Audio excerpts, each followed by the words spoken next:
Pag-axis deviation. Yung ganyan-ganyan? Uy, mabigat ka. Dok, binidyo kita. Septal. Tingin yung kamay mo. Saan lang naman yan? Saan? Septal, anterior, lateral. Pinaka ano na yan? 2, 3. Madali? Inferior.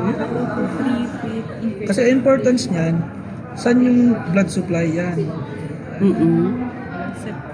Septal, anterior, lateral, inferior. Ngayon, titignan dyan kung may ST elevation. Saan banda? Kunwari sa V5 na nakita yung may ST elevation. ST elevation, ibig sabihin, ito yung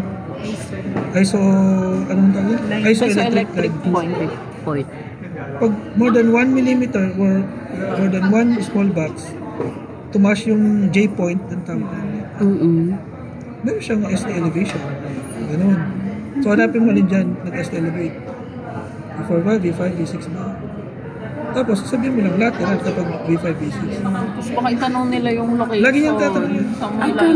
Saan nakalagay ito? Hindi yan masyadong ano mo. Wala nga, pahugyaw lang. Oo, mahugyaw. Pero siya naman kasi magbibigay. Paano diniscuss ko kayo sa inyo? Tapos, siya pala magbibigay ng exam. Madami mo, Feeling lang naman kayo, Dok.